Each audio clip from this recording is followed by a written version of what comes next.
Hi Fad Campers, it's Grace here and I have some new stand updates I'd love to tell you about. If you're based in the UK, I will be doing some dates in July and August and I'd love to see some of you there. I'll be in Leeds doing a work in progress with Amy and Annette on July 4th in the Hyde Park Book Club. I'll be in Brighton on July 6th with Alison Spittle in the Comedia Comedy Club, and I'm going to be doing my own work in progress show in Glasgow on July 12th at Good Egg Comedy. Also then I will be at the Edinburgh Fringe, of course, for the entirety of August, from July 30th to August 24th. I'll be at the Assembly George's Square, the Crate, 10 to 3 every day. Would love if you could tell anyone you know who's going to be at the Edinburgh Fringe to come see my show. I'd really appreciate it. Thanks, guys. This show is part of the Head Stuff Podcast Network. Hey there, Fad Camp listeners, it's Grace here. I have a very exciting announcement. I am bringing my debut stand-up show, Tall Baby, to the Edinburgh Fringe this year. Now, I'm not going to lie, I'm excited, but also very nervous about this.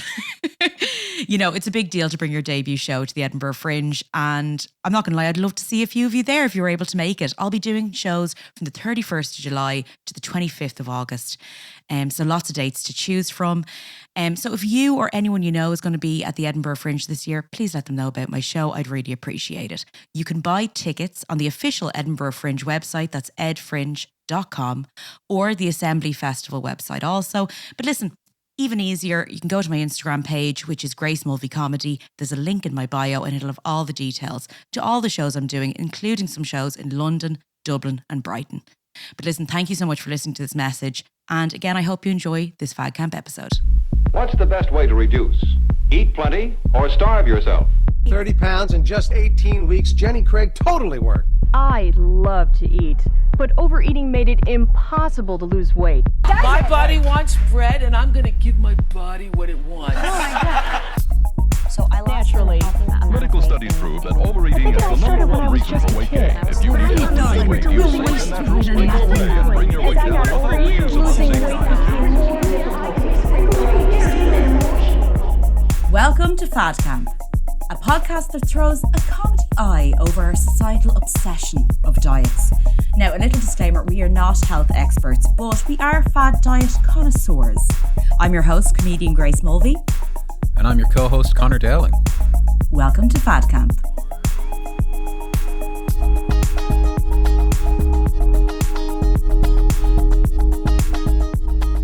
Okay, so Grace, very, very excited to introduce our guest today. We got a guest. She is a yes. We don't do this very often, so it's always such a treat when we get to do this. Our guest today, Grace, is a philosopher, a writer, and associate professor at Cornell University. Her research is primarily in moral, social, and feminist philosophy. And she has written on moral and political topics for the New York Times, the Boston Review, the Huffington Post, the Chronicle of Higher Education, and the Times Literary Supplement. She is the acclaimed author of the books Entitled and Down Girl, and she is here to talk to us today about her newest book, Unshrinking, How to Fight Fatphobia. Kate Manne, welcome to Fad Camp. Thank you. Thank you so much for having me. I'm such a fan of the show. Oh my God, that's so cool to hear. Yeah, like, you know, as we said, we don't really do like interviews often. But when it came to your book, we were like, oh my God, this is so good. So informative. This book introduced us to so many new ideas and mind-expanding topics. Grace, how much smarter are we after reading this book? Oh, like 110%. What I love is when I think what this book is like, obviously we're going to talk about it more in depth now, but like you have such a good mix of like your personal experiences with fatphobia and then backed up by like, here's a report and like well argumented. And I think like one thing that I find very difficult, and I'd say a lot of our listeners do, is sometimes you've learned so much and you know things, but then when you're out in the world, it's so hard to articulate what you know. And I think that's a good thing about the book is that I feel just so much more educated that I'm going to be able to that you've put into some ideas into words for me that I wasn't able to do before, basically. So thank you, Kate. Oh, that's so nice. I really feel like you are doing the same kind of thing for listeners, me included, in this really important way, which is so many of us have these deeply harmful experiences with diet culture and participating in these diets that don't serve us. But then you have both this combination of your personal experiences and also the information about how they affect larger populations. And it really does empower people to resist this stuff in a way that I think is just hugely beneficial. So I feel the same way about your work, and I'm so grateful to be here. Stop, we're blushing. Amazing. Blushing. We really are. This is so cool. Well, look, you really expand upon the idea and the definition of fat phobia in your book. Much more so than I think I really had a handle on before I listened to the audio version of your book. Could you please define fat phobia as we know it, as our listeners may know it, and then help us understand a bit more how deep and societal that can be?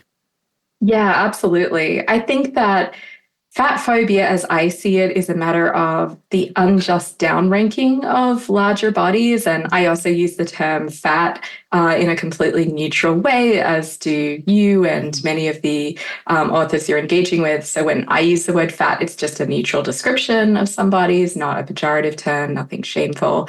But yeah, I think of fat phobia as the unjust downranking of fat bodies that has a number of strands in society. So it's partly a matter of downranking our intellectual abilities, our ability to be authoritative or interesting or funny for that matter. Since you're both hilarious comedians, that is hopefully something that rings true, that there's a sort of assumption that fat people are not as quick and sharp as others, which is deeply unjust. There's the aesthetic dimension of fat phobia, so the way that fat bodies are derogated in the sexual marketplace. Even though, as I get into in the book, fat bodies are a really common search term in internet porn. So it seems like actually fat bodies are found plenty desirable, but then we're kind of downranked in the marketplace. So we're often seen as, if I may, and you're welcome to bleep this out, we're seen as kind of fuckable but not lovable. And there's also this potent moral dimension to fat phobia where we're seen as morally less than, as somehow lacking in willpower, as lazy, as not really doing our part for society, which again is deeply unfair.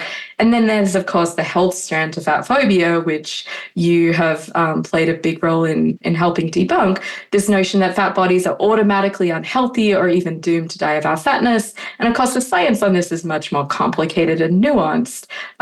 So yeah, I wanted to disentangle these strands of fat phobia. And I also wanted to show that, just as you said, Conor, fat phobia is something really systemic. It affects people not just in terms of interpersonal hostility or being teased or jeered at, even though I think that is certainly something that happens and is really significant and harmful. But it's also that fat people aren't being hired as much. We're not being given adequate compensation for the work that we do.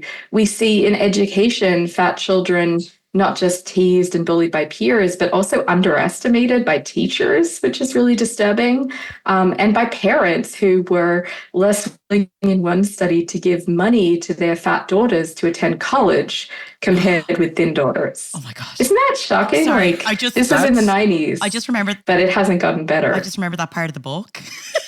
And I was like, well, my parents gave this fat daughter money. So Same. I was like, thank goodness for my parents being, just never thinking that I was less than intellectually because of my chubby or then fat body. But yeah, it's a common thing. And there's, of course, the healthcare system that really does a disservice to fat people in ways that mean that we're not getting diagnosed for serious illnesses that often have nothing to do with being fat. And fat people are often subject not just to implicit bias at the doctors, but explicit bias, where doctors will just come out and say or tick the box on the questionnaire that says they're less likely to want to help us. They regard fat patients as a waste of their time. fat patients are more likely to annoy them.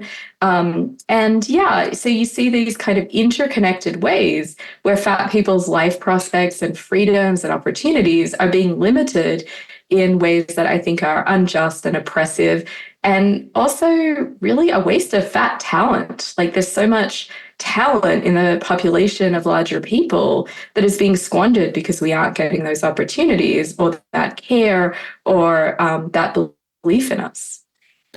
That you've touched on so many like really mind-blowing aspects, you know, that over the course of the book we get so much more detail on, which is crazy. And I'm conscious just of our listeners who are hearing this for the first time. Like, there's probably people going like, oh my God, I can't believe that all of those areas. There's some things that, you know, from doing the show, like doing Fad Camp, we're maybe slightly more of like the medical side of things, you know, and the medical gaslighting and things like that. But one of the things that you mentioned just now that really I had to think about for a while, and I have been thinking about since I read the book, was how fat people are overlooked in the workplace and in the educational setting. Like, how are you coming across those kind of statistics? Because that's really quite shocking, but I can totally picture it. Yeah. Well, there was this one study that I was really interested in and just kept thinking about as I was writing this book, where it was very telling. They compared a fat man, a thin man, a fat woman, and a thin woman for this range of job opportunities. This sounds like the beginning of a riddle, by the way. Or like a terrible joke I hear at comedy clubs. Yeah. Totally. Well, yeah, they had these files for them, and there was a pretty diverse range of job opportunities, everything from university lecturer to salesperson to administrator to manual laborer. And they found that the fat woman was judged the least suitable employee for every single job opportunity, and the thin man was judged the most suitable employee. And they had the same personnel files. Yeah. So what they did is they just rotated them among the participants. So people got the same information about these candidates on average. And yet this was a really consistent finding that the fat woman was just dismissed as unlikely to be good at her job. And then even if a fat woman is hired, you find these massive wage disparities between fat women and thin women in the workplace. Yeah. So for millennial women, and that's my age bracket, I'm like an elderly millennial at 41 now, you find that there is in the US a $40,000 annual average wage difference between a very thin woman's earnings and a very fat woman's earnings for people who you are holding fixed their qualifications and their job performance and stuff like that. So yeah, this is just really adding up. And tellingly, it's not seemingly getting better. In fact, there's some evidence that this is getting worse, that for women born in the 60s, this was a smaller wage gap. But for women born in the 80s, like me, this is a really big wage gap now. And you find similar results in Ireland, in Australia, in many European countries. Basically where you look, you tend to find this. So yeah, it really worries me. And it worries me that it's not necessarily getting better. There are actually signs that it's getting worse. That's so interesting, because when you think of, we just had International Women's Day not so long ago before recording this, the amount of stats that you'll hear justly about, the wage gap, the gender wage gap, and then like the disparity between like as well women of color, all that sort of stuff. And I've never actually heard about it in terms of weight. And what's the fact that that's in such a gap, it's so missed. It shows how much fat phobia is never even considered, when how much like fat phobia can be found everywhere. So like the fact that it would affect a wage gap that much, and I've never heard that before. As a person who's hosted a podcast about the subject, really is telling, Isn't it? Yeah. And I mean, I should say too, like, I want to be clear that fat men face a huge amount of discrimination too, and forms of bigotry that are very real and very important to delve into. And that's something where it doesn't necessarily show up at the weights that it kicks in for women, but it does kick in for men who can be classified as very fat.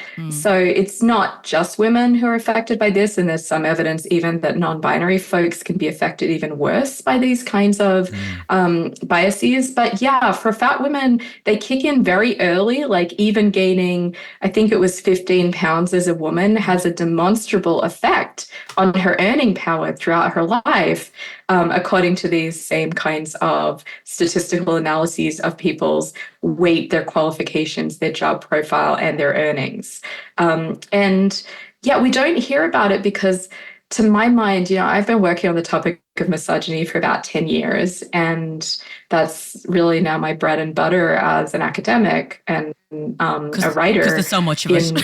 You're like, do you know what? It's actually never ending. It just keeps giving. I'm never going to be out of a job. Exactly. Touch wood. But yeah, I would very much like for my work to be redundant as soon as humanly possible. I'm trying to write myself out of relevancy, but it's not happening right now. But yeah, the intersection between fat phobia and misogyny is kind of under discussed to my mind. And it's something where it was really what drew me to this topic, because people would ask me, well, why did you write 2 books about misogyny? Why are you so interested in this? And, as my 4-year-old would say, it's not very fun. It's kind of a grim topic to be so obsessed about. But the truth was, I couldn't tell a story about misogyny without telling a story about fat phobia, because really it was like the go-to move when I was I would then say chubby girl. I don't even think I necessarily qualified as fat in high school, but even as a chubby teenager, it was the go-to way that misogynistic derogation was leveled at me as someone who, I tell this story in the book, but I entered an all-boys school the year it integrated. And I was one of 3 girls in an all-boys school the year that it became co-ed in Australia. That's amazing. Again, not Sorry, not I just very want to fun. say, I barely survived in an all-boys school for 3 years until I left. So I can only imagine what it was like for a young woman going in.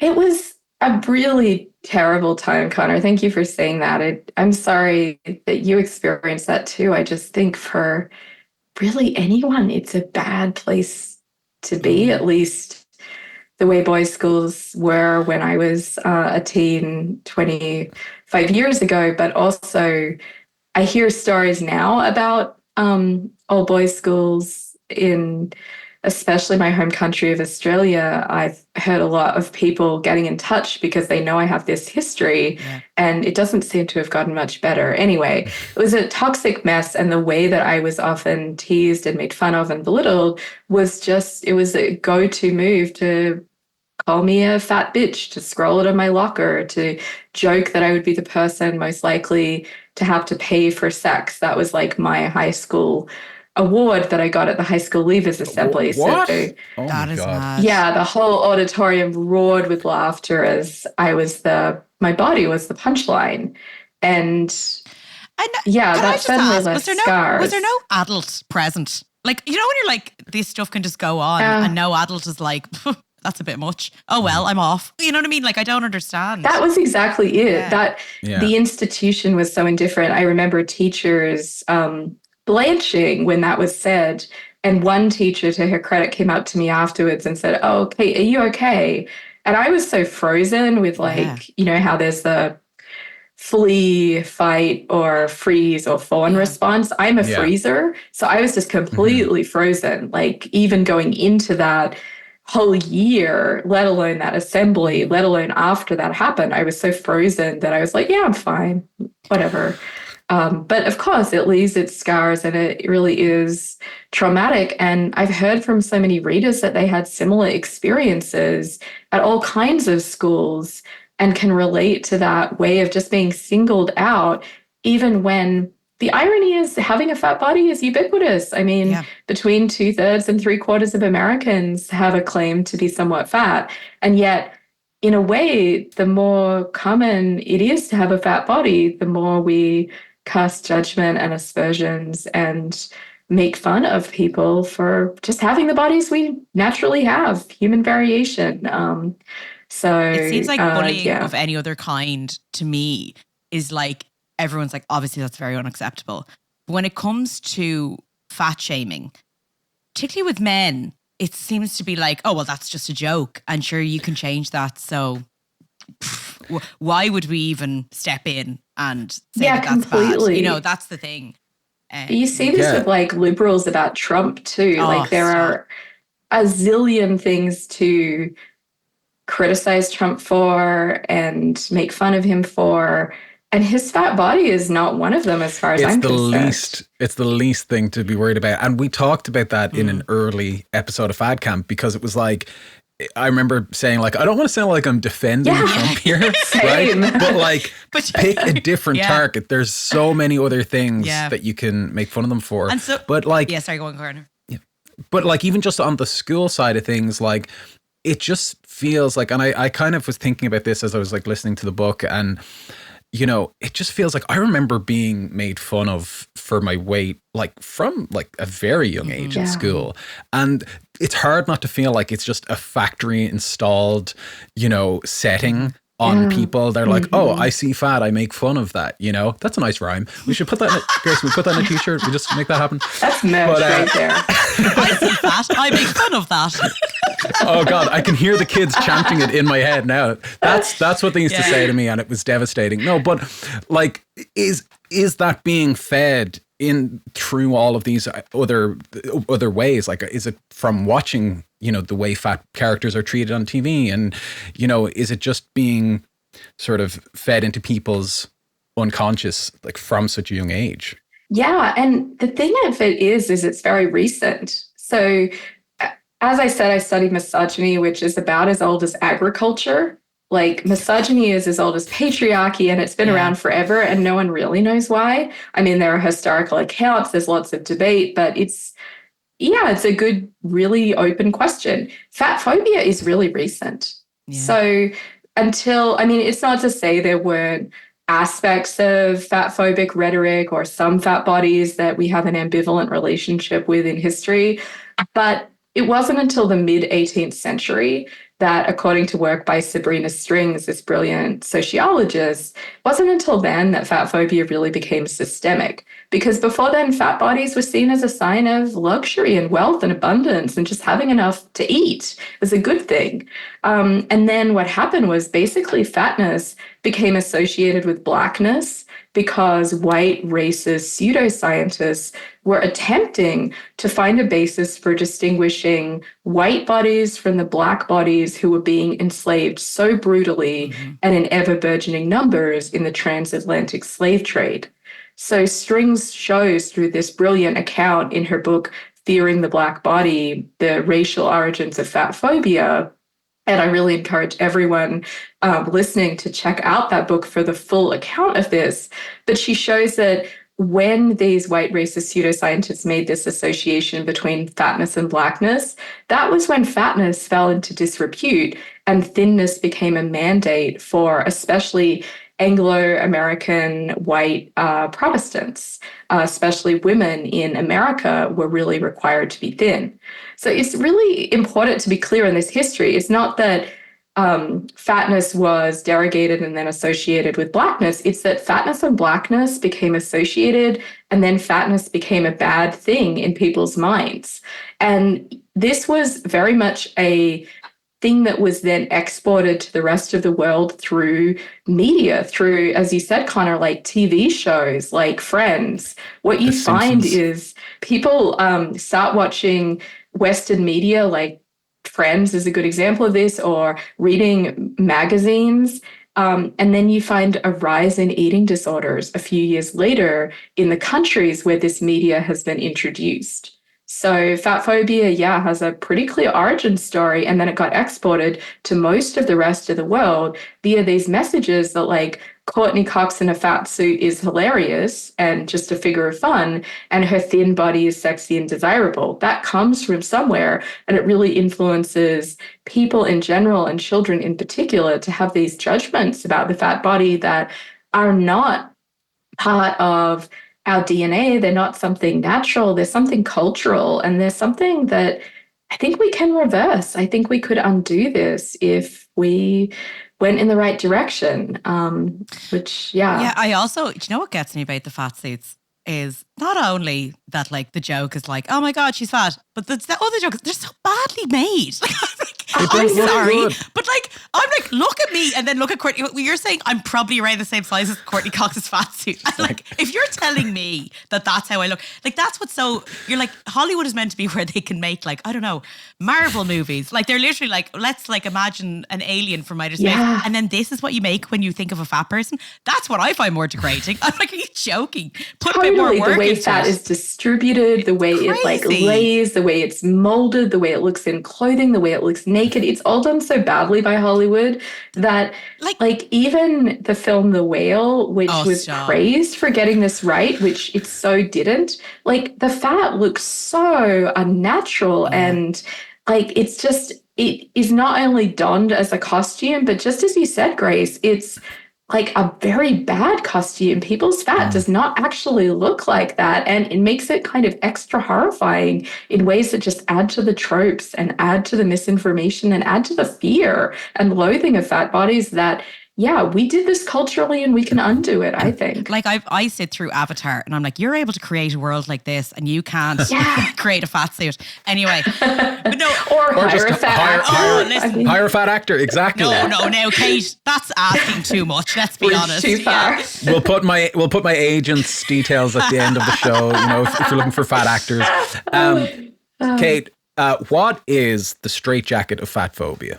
Yeah, so this is a metaphor that I use to try to get at something that is a bit delicate, because people will often say to me from their perspective in thin bodies, oh, fat phobia has really affected me too. I'm really afraid to gain weight. I've been on all these diets. I never feel quite thin enough. And I get that, it's real.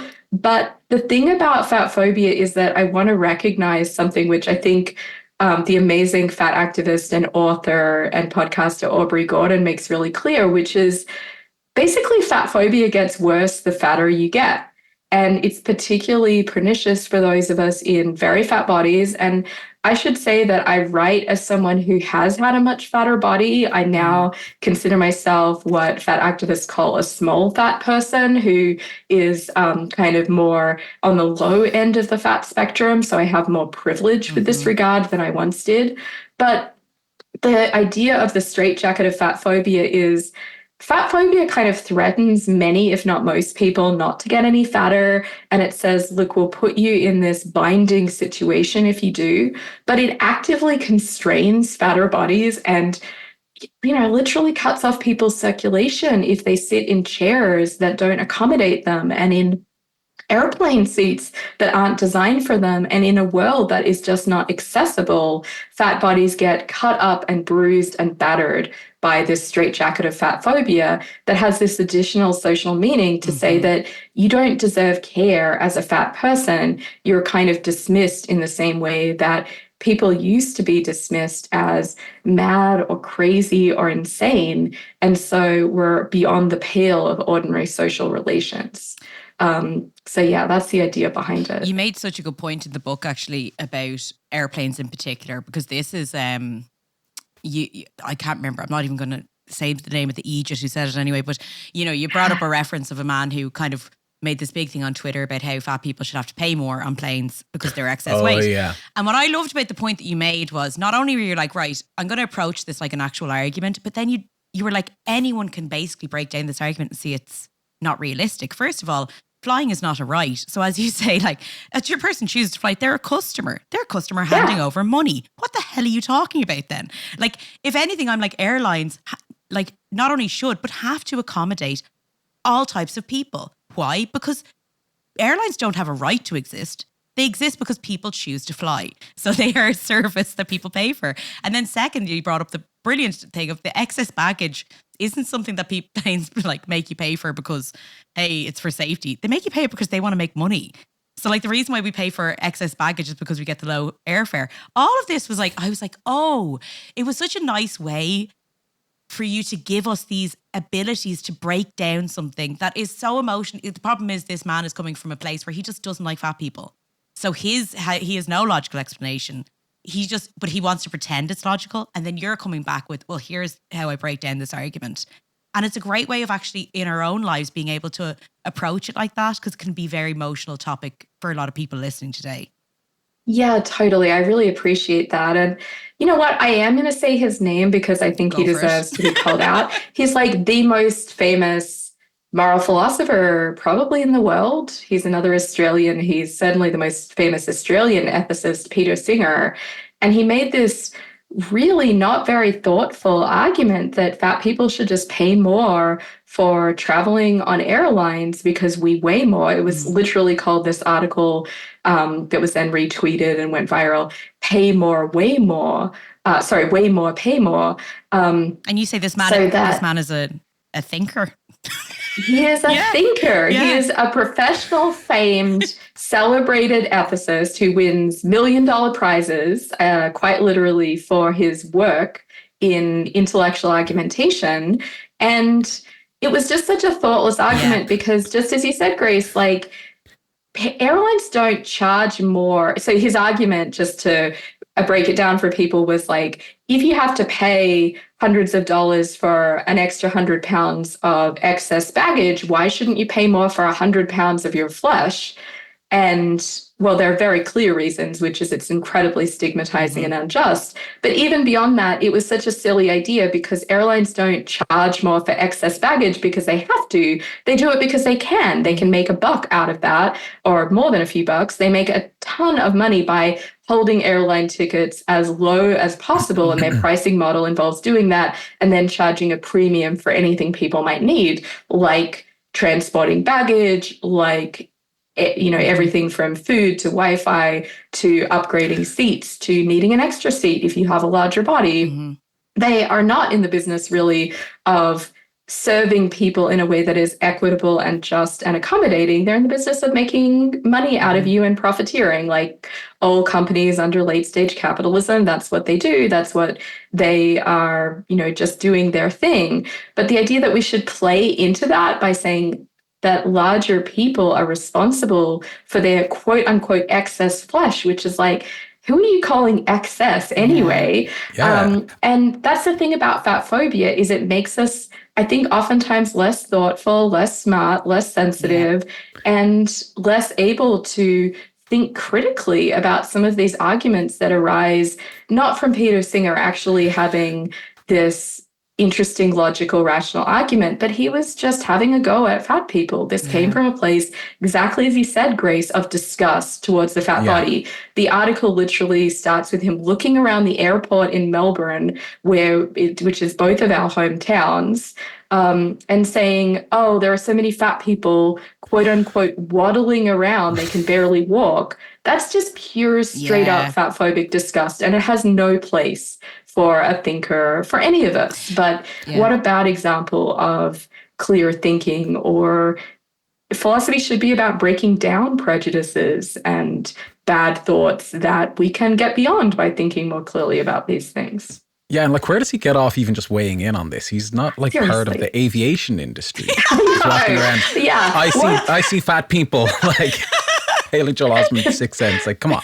Such a good point. Like, what prevailed upon him to be like, who really needs to be attacked right now? Fat people on airplanes. I think I will lend my credibility and my institutional power as a Princeton philosopher to being yet meaner to fat people, because they haven't quite had enough meanness and quite enough bullying. Yeah. And all Peter Singer achieved was expose himself on Fad Camp as a big stupid dum-dum.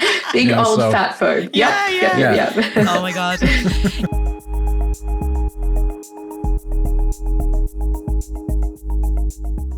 Are you a frequent user of technology?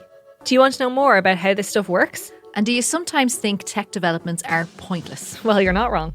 Yep. And while some of it is scary and some of it's impressive, lots of tech is just tech for tech's sake. Hey, that's the name of our podcast. That's right. For Tech's Sake is a podcast featuring me, Elaine Burke. And me, Jenny Darmody. And as tech journalists, we've been writing about tech for a long time. And now we're talking about the tech you use or hear about on the news. And helping you understand what's going on. We're not going to tell you that tech is going to fix your life. And we're not going to tell you it will kill us all either. We'll just help you peek under the hood and see for yourself the good parts, the bad parts, and everything in between.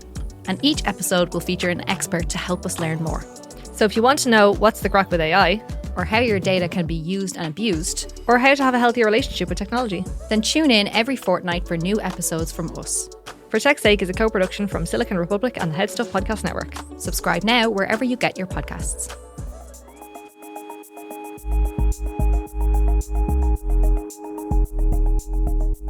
You have to look at the wasted talents and opportunities that fat people have could have brought to our culture, and have either through not wanting to expose themselves or feeling like they can't stand back from. But you mentioned at one point, because I really felt this rang true to me, because I felt the same way about being a feminist, but also about becoming a comedian. You mentioned the topic that you at one point felt like you were too fat to be a feminist in public. So can you elaborate a little bit on this?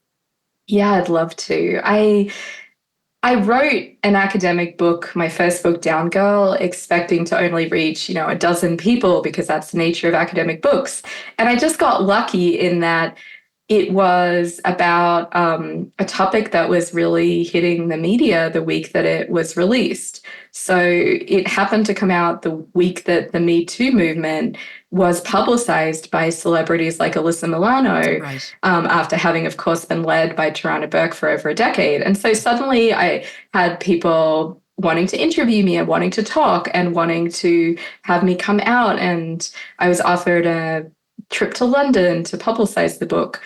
And these are amazing opportunities for me, not because I have a particular taste for the limelight, but because I really care about misogyny and I really wanted to talk about it with people. And I really wanted to undercut this sense that sometimes came from even liberal, progressive feminist circles that misogyny isn't really a thing anymore, which back when I published the book in 2017, people were just coming to grips with the fact that misogyny is actually on the rise and is something that we very much need to combat.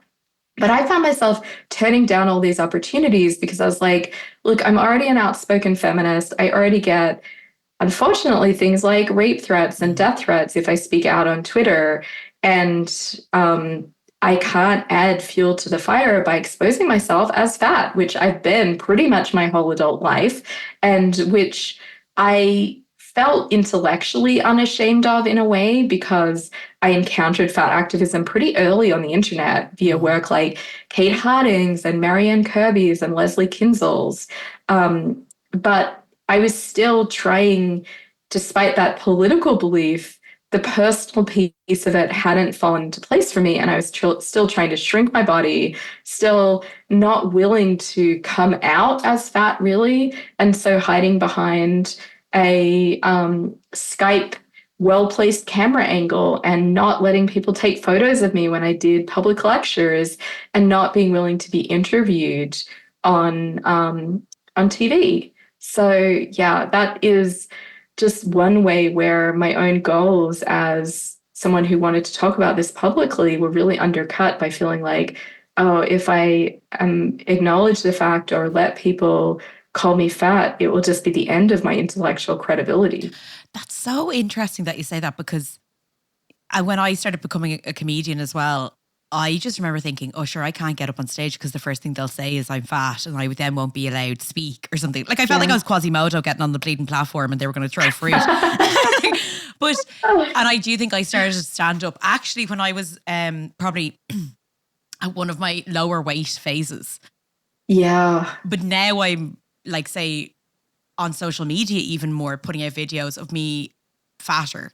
And it's so funny how now, and I think it's only because I've just gone through Fad Camp and, I'm just like, well, I deserve to talk as much as anyone else.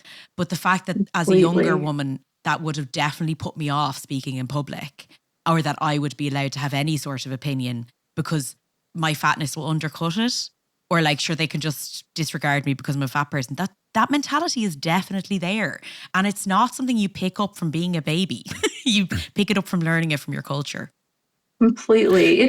It's something where there's this term in philosophy that it's a bit of a mouthful, but I think is really apt here, testimonial injustice, which is the philosopher Miranda Fricker's term for when you're basically dismissed because people clock you as something.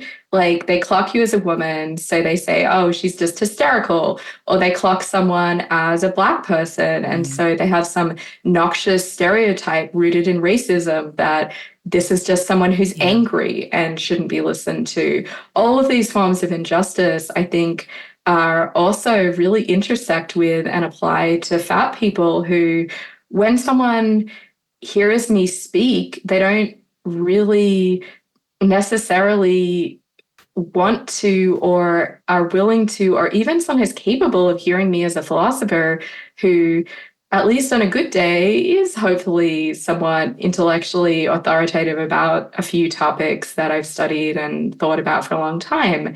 I even had the experience once of going to give a convocation talk, which is, one of these sort of university-wide lecture things. And one of the members of the audience was a faculty member who had come to hear Kate Manne give a philosophy lecture. And I introduced myself to him as Kate and shook his hand, and we were chatting beforehand. And I thought it was kind of obvious that I was the one giving the lecture because, I had a little folder and I was wearing my little suit or my, large suit. But it was so surprising to him that I was the one giving the talk. Stop. That he almost sort of backed away from me puzzled when another faculty member was like, oh, you ready to go? Let's get you to the lectern and let's get you mic'd up. He was he could not pause the fact that I was the one to give the talk because I think too, I was pregnant at the time. So both fatter than ever and also, 7 months pregnant, he just couldn't cognize me as an intellectual authority figure who was there to talk to his students and his colleagues. I was, even though how many Kates from out of town did you expect to be at this? You just shattered his worldview. He's goes home and sits in a corner rocking back and forth. But how? It's what, dude? Come on. I don't know if he was is your unborn baby giving the lecture? Because that makes more sense to me than you. Are we going to have to wait for the baby to be born? Okay. That's so stupid. Oh my God. Because it was something that you brought up in the book, how you're obviously an associate professor in philosophy and talking about entering that academic world. And in my head, you were actually, I was I never thought of it, but in the academic world, if I was to picture what I think a professor is, it's some man who has never heard of moisturizer, dressed all in tweed. You know what I mean? But very, very trim, and gives themselves a sort of holding a pipe. And you know what I mean? Just that kind of figure. So actually, is this the 1800s? I was going to say, Grace, that sounds like the faculty meeting I was at yesterday. So you're not wrong. Thank you, Connor. You see? Philosophy is so dominated by that person still. It is both the 1800s and it sounds like you just described Bertrand Russell, but you also describe the vast majority of people who are still in the philosophy academy world. Not all of us, it is getting a little more diverse, but I think the last time I checked, we were at 17% women as tenured track or tenured professors. That's enough. Ample. Yeah. And we're so dominated too by thin bodies. I am not the first person to comment on this. This is something that is a topic that's been taken on. There was actually an article about the thinness of philosophy, but it was written by a person who remained anonymous because the costs of even pointing this out are rather high, that we are a discipline of white, non-disabled, cis-het men who are overwhelmingly wealthy and thin. Yeah. And it's so depressing because not only do many of us have knowledge to share and interest in the subject, but the reason I stay in philosophy is I think it's nice to have for students a critical thinking modeled by people in a range of bodies. I think that actually really matters. Yeah. Yeah. I feel I don't want to brag. I've read a couple of philosophy books. Okay, here Connor. and there, Do you want to tell us about them? And but there's no point where I'm sitting there going, I hope the author of this is a thin, white bread man. That does not help. Yeah. That does not help the philosophy get through any better. And if I see that they are not what I pictured when I was reading it, it shouldn't shatter the information that came through because it's the information that's important. It's the insights that are important. Well, if anything, we might have more insights, at least compared to our historical predecessors, on certain things that philosophy has traditionally gotten a bit wrong, like thinking about the body as not something that is feminine, coded, and therefore disreputable, but something that has any and every gender, and is something that actually, like, the body has certain amounts of wisdom, and is not something that should be seen as this like irrational repository of like wild emotion and appetites that prevents us from doing philosophy. I mean, that's how Plato and Aristotle thought about it. But if we really think of the body as something that is thoroughly integrated with the mind, which is something most philosophers would say today, but yet we still have this slightly dualistic idea that like the mind is where it's at and the body is just this like, like kind of embarrassing afterthought. And I think feminist scholars and scholars who are more versed in a way, the vulnerability of the body, are in a really good position to correct that and be like, no, the body is really cool, also really vulnerable, really intransigent, really hard to wrap your head around, but that doesn't mean we can't try. Kate, this is such an interesting book. Like, and one of the things that I was curious about, like, our research for episodes of Fad Camp brings us to some weird, dark corners of the internet, you know, some, that real dark web stuff. What was your research process like for this book, and where did it take you? I'm curious to hear, like, how the book sort of came together. Yeah. You know, it's a little bit of a cliche, but I have struggled with this stuff for so long. And one of the reasons that your podcast really resonated with me so much is like you really get into your own stories with diets and trying to shrink yourselves in ways that I think are really vulnerable and real and raw and relatable for me. And like, I keep thinking about just the amount of suffering that we all go through if we're naturally like somewhat larger people or become larger people through the advent of any number of things, from like a disability or an illness or a medication or just a lifestyle difference or someone becoming pregnant, you know, like all sorts of reasons people become larger throughout their lives. And then trying to shrink ourselves becomes this like harrowing experience, really, that I just remember, Grace, you talking about your like little raspberry yogurt that you weren't allowed to have. And it stuck with me because it reminded me of so many times where, and I am circling back to the question of how I did the research for this book, but part of it was just the memoir aspect that I've never gotten into, of all the times that I have felt deprived of the foods that I wanted to eat, really like forcing myself to eat foods that I didn't want to eat in ways that ruined them for me, ruined foods that are actually delicious and nutritious and could be a source of joy and sustenance. But like, I'll never willingly eat a salad again, I feel like, because I've I've chowed down on so many unsatisfying, undressed, unseasoned, boring, unpalatable salad meals when what I wanted was something completely different and something that should be regarded as equally neutral. So part of the research for this book was just like getting into my own history with this stuff and coming to grips with the ways that actually basic ethical principles that I teach, like in my Ethics 101 class, say pleasure and happiness are good, pain and suffering are bad.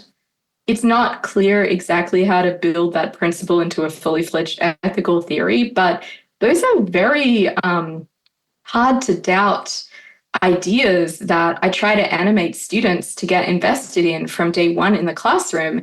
And if you think about it, they really say nothing good about diet culture.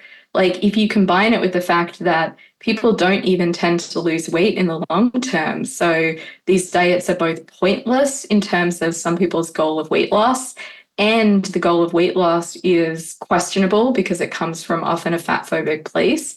And the fact that you go through all of this sense of hunger, deprivation, all of this unhappiness, like Connor, I remember your story about like having like a little potato in your Ziploc when you're on the potato diet. Like, again, like why are we doing this to people? Why are we causing them this pain and suffering instead of just letting them live their lives and be happy and eat in a way that is normal and sustainable and intuitive? So yeah, I really got into that. And then a lot of it was being in this somewhat cliche position of having a child and not wanting her to see me go through this. So I know it's, again, like the oldest story in the world, but I had wrestled with my own body for such a long time, but then having a daughter and see myself through her eyes and be like, oh, I really don't want my girl to grow up seeing her mother perpetually, pointlessly, unsuccessfully try to shrink herself. I want her to see me have a joyous and uncomplicated relationship with food and eating. That was part of what allowed me to then delve deep into the studies and the statistics and the testimony from fat people that really showed that diets don't work, that being fat does not automatically mean being unhealthy, and that a lot of the noxious stereotypes we hold about fat people are holding us back. It's not our fat that's getting in the way. It's the way the world isn't accommodating us or welcoming us or celebrating us as valid and people who deserve just as much to be heard as anyone else. God, when you mentioned there about for your daughter, you see, like, you want to see her through, you want to see yourself through her eyes, and like, how is she going to view this ongoing struggle with fat phobia? It made me think about the fact that you dedicated your book to your parents, and you said, to my parents who let me be. And I suppose then, like, from that, do you have any advice to parents who right now might be listening and they themselves, are trying to either fight fat phobia or maybe raise their children in a body positive or body neutral, or you say body reflexivity, I think I'm getting that wrong, way. But like, do you have any advice for them? Yeah, it's such a good question. I mean, my parents had limited resources because this was the 90s, but they did me the great service of just not commenting very much on what I ate and serving delicious family meals in a way that wasn't geared around policing bites or making me either clean my plate or restrict my eating, but it was about conversation and connection and community. And yeah, really interesting ideas were what was on the table along with dinner, not this idea that dinner was about, having to have a certain kind of intake of nutrients. So that approach is something that I think is really beautifully spelled out in this recent book by a friend of mine, Virginia Searle Smith, in her book, Fat Talk, Parenting in the Age of Diet Culture. I think it might have a different subtitle in the UK, but it's really worth checking out because she makes the argument that, look, some kids, like some adults, are just a bit larger, a bit fatter, and parents shouldn't be trying to police or control their body size. That's both a futile quest, and it's really going to make children feel less safe. And so what we should do is like both model for our children having a more peaceful relationship with food in as much as we can, being honest if we are struggling, which is something that a lot of people will continue to do. And it's okay to say to your child, look, I'm coming to grips with fat phobia and anti-fatness, but it's something I'm still working on. We in this family are committed to trying to make the world just for everybody, including people who are larger, people who are fat. And I'm still wrestling with it myself, but let's think about this as a matter of social justice. So that's part of it. But then also, translating that into at the dinner table, it's not about policing bites of broccoli or making a kid have a certain dietary intake, but like helping them become competent eaters who trust their own hunger, trust their own sense of satiety, and trust their bodies really, and have that bodily autonomy. That's where I think it's at as a parent. And I think too, not being restrictive and not being too worried about things like sugar or things like Halloween candy or things like cookies. I mean, it it's tough. And I admit I have a certain amount of privilege in this space because right now I have a thin kid, but she's also a kid who has never been restricted in relation to things like candy. And as a result, counterintuitively does not care about it. Of course, that's not necessarily the goal, but like one thing that happens when we are told something is the forbidden fruit and we can never have it is that we get obsessed with it. And it's really interesting to watch. Like my daughter will bring home some Halloween candy. She couldn't care less about it. She'll like take a lick of a lollipop and be like, not for me. And meanwhile, like I, who've been a restrictive dieter, I'm like, ooh. You know, it's so much more appealing to me. Yeah, you're like, kid, you got to be kidding me. This stuff is gold. I'm so happy we got to have candy in the house. So like I'm not saying, of course, like children also need structure and we're not putting candy out for dinner every night. But the idea that like of Ellen Satter's division of responsibility, where the parent provides a nutritious, tasty meal and has some treats that are available in a way that isn't restrictive upon occasion, like, you know, you make brownies or you have like a Halloween candy that you get to enjoy at your own pace. It really works well where the child then decides what to eat of foods on offer in a way that is cultivating bodily autonomy rather than feeling like someone else controls your body. So it's kind of a radical approach that for me as a parent and for our family, which consists of my husband and me and our daughter, has worked so beautifully. And like we're constantly marveling at her easy relationship with food and hunger and ability to say, I'm hungry, I'm full, in this way that isn't laced with judgment or fear, because she's just always had access to a tasty meal when she needs it, in a way that, of course, people struggle with access to that, and that is a social justice issue. But if you do have the ability to supply that as a parent, then not getting into the restrictive eating territory is what I think would really benefit children. That's incredible. Kate, so lastly, the book is Unshrinking, How to Fight Fatphobia. For our listeners, you know, for ourselves, what is your advice? How do we fight fat phobia? Well, I think we have to fight it in the systems that confront us. We have to make the education system just, the healthcare system, employment has to be equitable. We have to have robust anti-discrimination laws that are only just getting started and are in some jurisdictions and states in the US, but not most, and similar across the world. And there's also a piece of it, since you mentioned, Grace, that is the personal piece of it, that is body reflexivity. So this is where I am someone who has trouble being body positive because I can't be positive about anything in a very relentless way. You know, I consider myself not a negative person exactly, but I care about social justice a lot, and I often am critical of things. And so a relentlessly positive attitude towards my own body honestly reminds me of toxic positivity. It doesn't feel super achievable, feels a bit monolithic. And body neutrality is maybe an option closer to what I believe in, where you're just neutral about your body. But that also feels a bit lackluster, a bit a bit like, oh, it's a bit depressing, really. And so when I was researching the book, I began to think, like, why do we have to have a relentlessly monolithic attitude towards our bodies at all? Maybe instead of having this idea that the body is something we should be positive or neutral as opposed to negative about, like, why not throw out the scales altogether? This like implicitly quantitative idea about the body, where does that come from?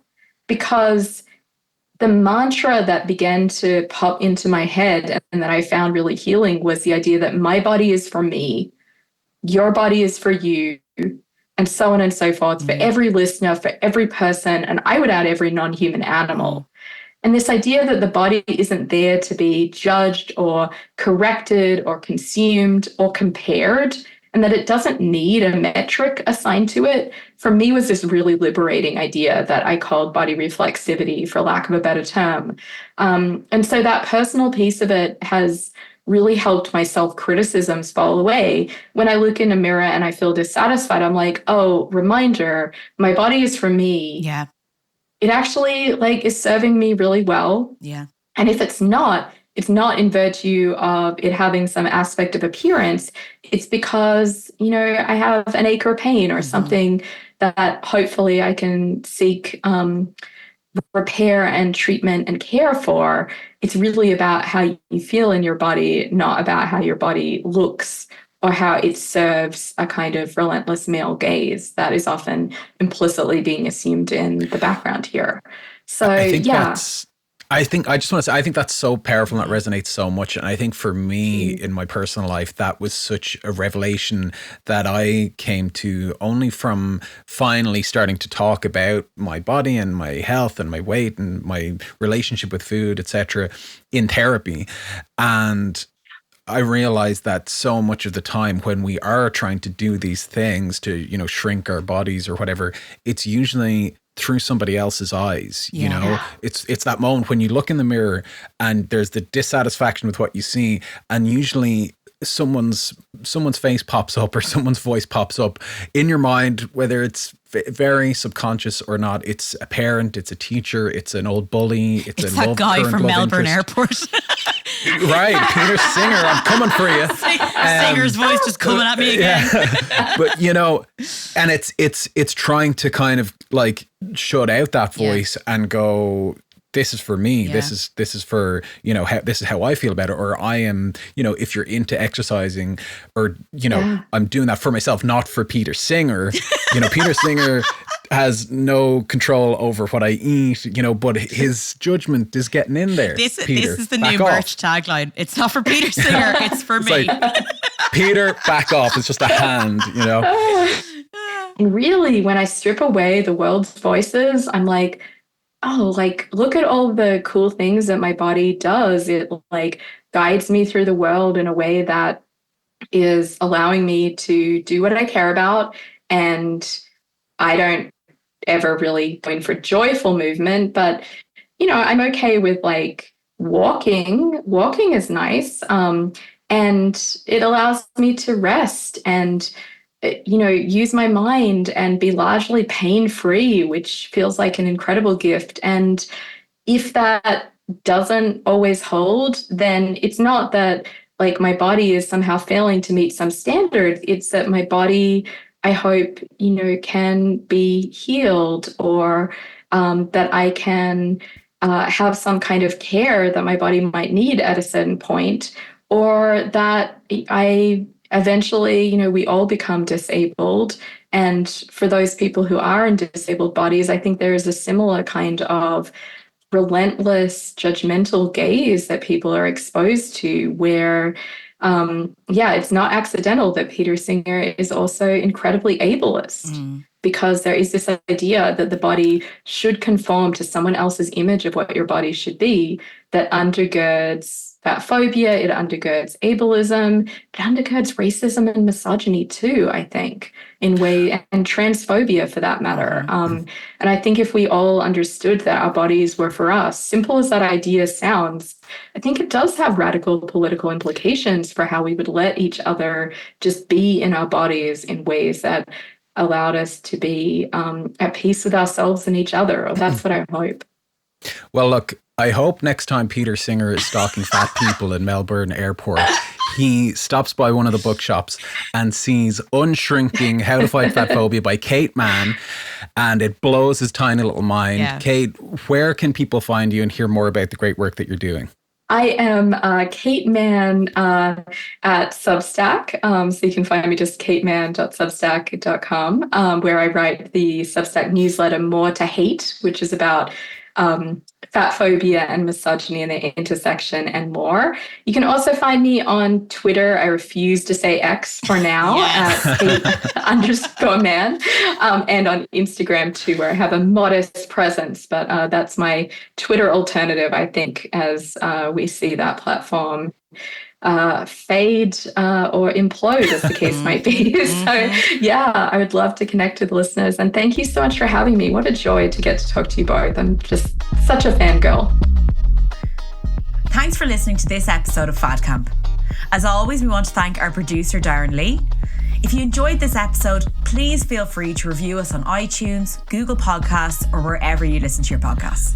Great ratings and reviews really help more people find the show, and it would mean a lot to us.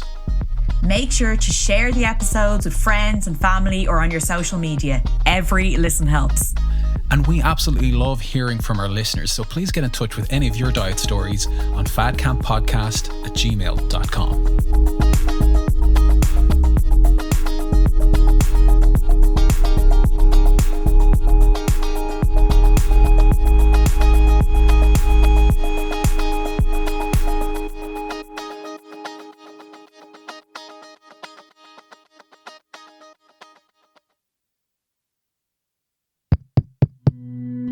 This show is part of the Head Stuff Podcast Network, a hub for the creative and the curious.